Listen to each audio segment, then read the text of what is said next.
कुछ बुजुर्ग लोग कहते हैं कि अगर कबूतर ने आपके घर में अंडे दिए हैं तो वह घर शांत और स्थिर हो गया है। कुछ कहते हैं कि इसका मतलब है कि आपके घर में ऊर्जा का संतुलन बिगड़ गया है। लेकिन सच क्या है ये जानना जरूरी है।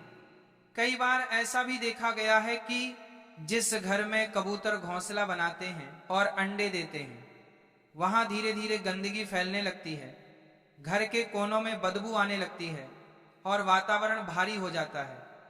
लेकिन वहीं दूसरी ओर कुछ घर ऐसे भी होते हैं जहां कबूतर अंडे देने के बाद से घर में बरकत आनी शुरू हो जाती है, धन संपत्ति बढ़ती है और पारिवारिक संबंधों में मिठास आती है। तो अब सवाल यह उठता है कि दोनों बातों में से कौन सी सच्ची है? क्या यह सब मन का वहम है या वास्तु और ज्योतिष से जुड़ा कोई गहरा रहस्य? आपने कभी सोचा है कि कबूतर को ही ऐसा पक्षी क्यों माना गया जो घर में आकर अंडे देता है? आखिर वह जंगल में भी तो रह सकता है, पेड़ों पर भी घोंसला बना सकता है, फिर वह इंसानों के घरों को क्यों चुनता है?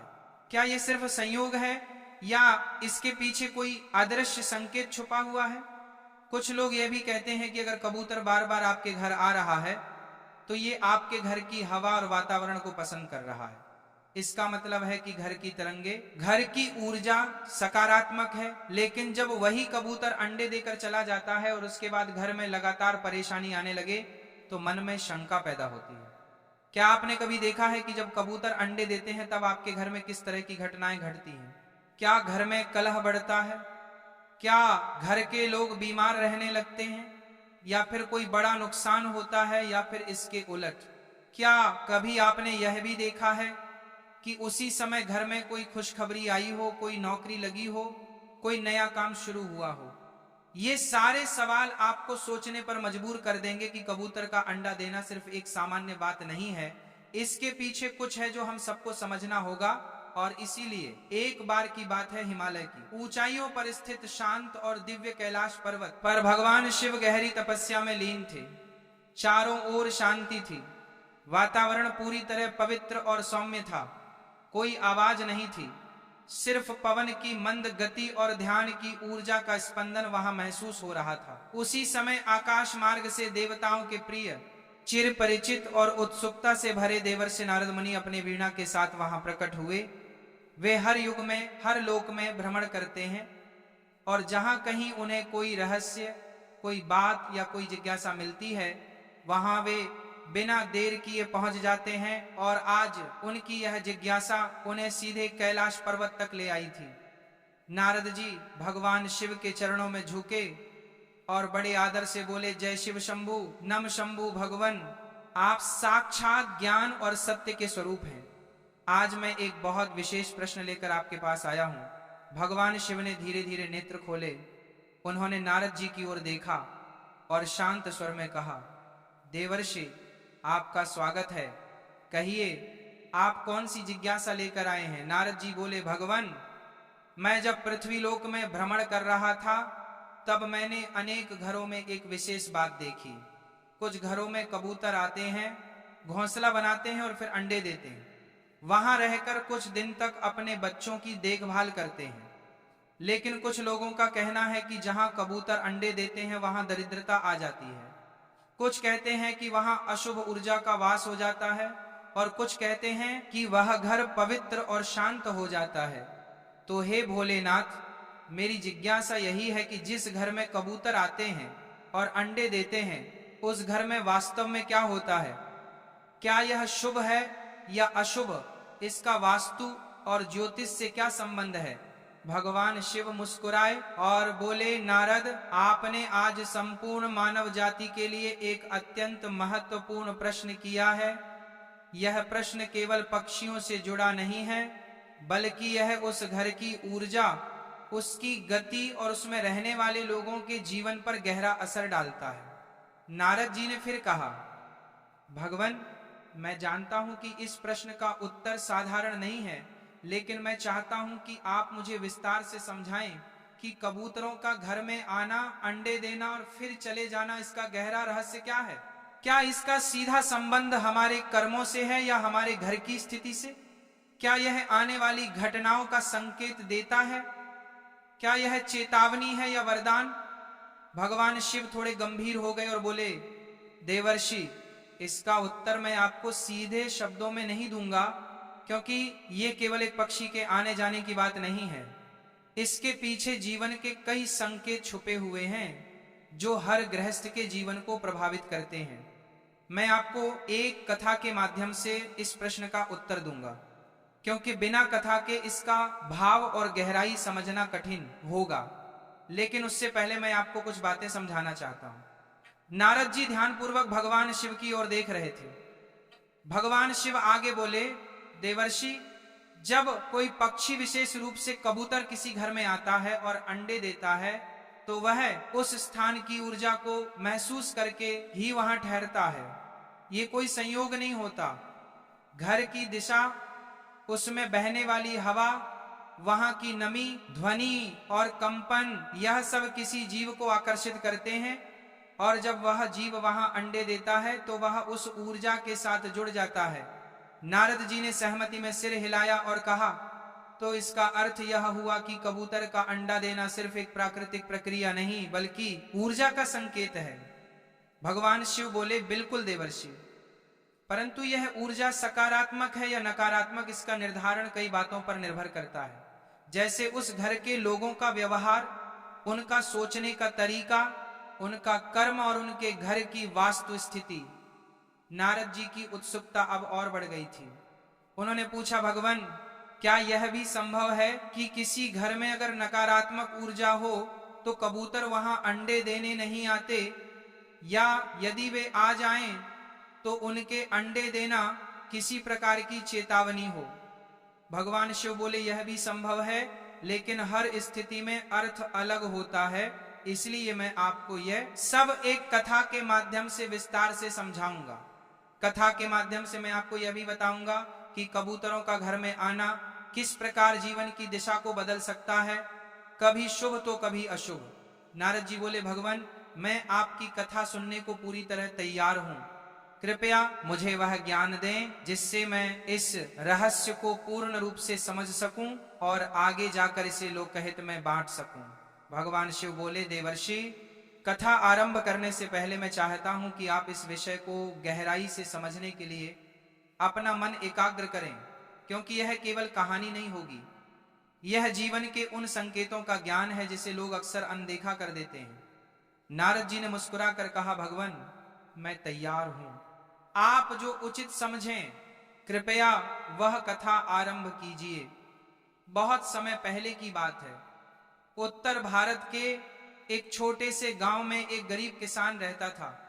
नाम था रघुनाथ। रघुनाथ का जीवन बहुत ही साधारण था। वह मिट्टी का बना हुआ छोटा सा घर, टूटी फूटी चारपाई, एक पुराना चूल्हा और 2 समय की रोटी के लिए खेत में मेहनत करने वाला इंसान था।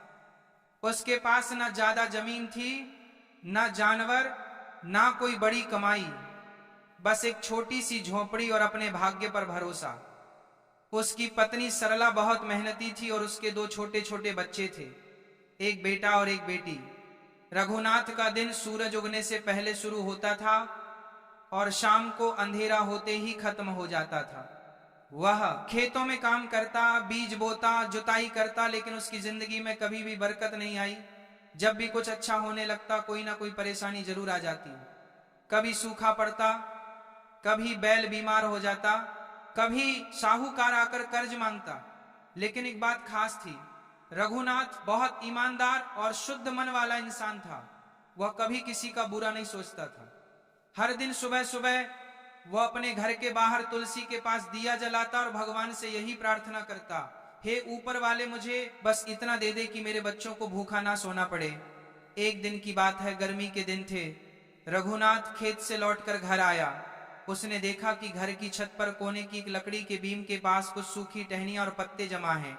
उसने पहले ध्यान नहीं दिया, लेकिन अगले दिन देखा कि वहां एक कबूतर बैठा है। फिर धीरे धीरे 2 कबूतर वहां आने लगे। दिन बीतते बीतते उन्होंने वहां घोंसला बना लिया। सरला ने रघुनाथ से कहा, देखो जी, कबूतर ने हमारे घर में घोंसला बना लिया है। अब लगता है ये यहीं रहने वाले हैं। रघुनाथ ने मुस्कुराकर कहा, रहने दो इन्हें, ये भी तो भगवान के जीव हैं। शायद हमारे घर की शांति इन्हें अच्छी लगी हो। कुछ दिन बाद सरला ने देखा कि घोंसले में 2 अंडे रखे हैं। अब कबूतर रोज आते, बैठते जाते, उनके गुटर गूं की आवाज पूरे घर में गूंजती रहती। घर में कुछ अजीब सा बदलाव महसूस हो रहा था। रघुनाथ और सरला दोनों यह समझ नहीं पा रहे थे कि यह बदलाव अच्छा है या बुरा। पहले कुछ दिनों तक उन्हें ऐसा लगा कि शायद कुछ अच्छा होने वाला है, लेकिन फिर धीरे धीरे समस्याएं बढ़ने लगी। सबसे पहले रघुनाथ के खेत में बोए गए बीज अचानक सूखने लगे। फिर उसका बेटा बुखार से बीमार हो गया और दवाई लाने के लिए जो थोड़ा बहुत पैसा था वह भी खर्च हो गया। कुछ ही दिनों में घर में खाने के लाले पड़ने लगे। रघुनाथ सोच में पड़ गया, क्या ये सब उन कबूतरों के आने से हो रहा है? क्या ये कोई संकेत है? लेकिन उसके मां ने कहा, नहीं, ये तो बस संयोग है। कबूतर क्या करेंगे किसी का बुरा, ये तो शांति के प्रतीक है। लेकिन गांव के कुछ बुजुर्गों ने कहना शुरू कर दिया, रघुनाथ, तेरे घर कबूतर अंडे दे रहे हैं, ये अच्छा नहीं है, ये दरिद्रता का संकेत है, जल्दी से वह घोंसला हटा दे। रघुनाथ दुविधा में था। वह कबूतरों को नुकसान नहीं पहुंचाना चाहता था, लेकिन बच्चों की भूख, पत्नी की चिंता और खुद की थकावट उसे अंदर से तोड़ रही थी। एक रात वह घर के आंगन में बैठा हुआ था। आसमान में चांद आधा था। कबूतर गुटर गूं कर रहे थे। उसने कबूतरों की ओर देखा और धीरे से कहा, अगर तुम्हारे होने से मेरे घर में कष्ट आ रहा है तो मुझे माफ करना, लेकिन मैं तुम्हें कैसे निकालूं? तुम भी तो मेरी ही तरह इस धरती के जीव हो। उसकी आंखों में आंसू थे। वह थक चुका था गरीबी से, सवालों से और अपनों की तकलीफ से। कुछ दिन और बीते, सरला की तबीयत भी बिगड़ने लगी। अब रघुनाथ ने निश्चय किया कि वह गांव के मंदिर में जाकर साधु बाबा से मिलेगा, जो हर शनिवार गांव के बाहर आते थे और लोगों की बातें सुनते थे। लेकिन शनिवार आने से पहले ही कुछ ऐसा हुआ जिसने रघुनाथ को अंदर तक हिला दिया। एक रात तेज आंधी आई, बारिश भी तेज हुई। घोंसले से एक अंडा नीचे गिर गया और टूट गया। दूसरे दिन वह जब उठा तो उसकी बेटी की तबीयत अचानक खराब हो गई और वह बेहोश हो गई। अब रघुनाथ ने तय कर लिया, अब और नहीं। अब मैं किसी ज्ञानी संत से जाकर पूछूंगा कि यह सब क्यों हो रहा है। क्या सच में कबूतर का अंडा देना मेरे जीवन में कोई अशुभता ला रहा है? तभी जैसे भाग्य ने सुन लिया हो, गांव में खबर आई कि बहुत दूर से एक दिव्य संत गांव में पधारने वाले हैं। सुनते ही रघुनाथ की आंखों में उम्मीद की किरण जागी। वह मन ही मन सोचने लगा, अगर वे संत हमारे गांव आएंगे तो मैं उनके चरणों में बैठकर अपनी बात कहूंगा। चाहे मुझे कितनी भी भीड़ में खड़ा रहना पड़े, मैं उनके पास जरूर जाऊंगा। और जैसे ही वह दिन आया, पूरा गांव उनकी एक झलक पाने के लिए मंदिर की ओर दौड़ा। रघुनाथ भी भीड़ में था। अब कथा के उस मोड़ पर आते हैं जहां गांव में पधारे दिव्य संत जी और रघुनाथ अपनी सारी पीड़ा, अपने सारे प्रश्न लेकर उनके चरणों में जाकर बैठा।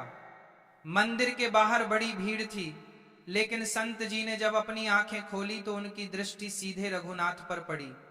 वे मुस्कुराए और अपने हाथ से संकेत किया, बेटा आओ, मुझे तुमसे कुछ कहना है। रघुनाथ कांपते हुए भीड़ को चीरता हुआ उनके पास गया और उनके चरणों में झुक गया।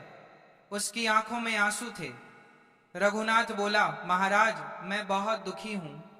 मेरे घर में कबूतरों ने घोंसला बनाया, अंडे दिए, और उसके बाद से मेरे जीवन में जैसे दुखों का पहाड़ टूट पड़ा। खेत बर्बाद हो गए, बच्चा बीमार हो गया, पत्नी की तबीयत भी खराब है। कुछ लोग कहते हैं कि कबूतर का अंडा देना अशुभ होता है, लेकिन मैं समझ नहीं पा रहा कि सच क्या है। कृपा करके मुझे मार्ग दिखाइए। संत जी ने उसकी बात ध्यान से सुनी, फिर शांत स्वर में बोले, बेटा, यह प्रश्न सिर्फ तुम्हारा नहीं है। यह प्रश्न तो आज हर उस व्यक्ति का है जिसके घर में कोई पक्षी, खासकर कबूतर, आकर अंडा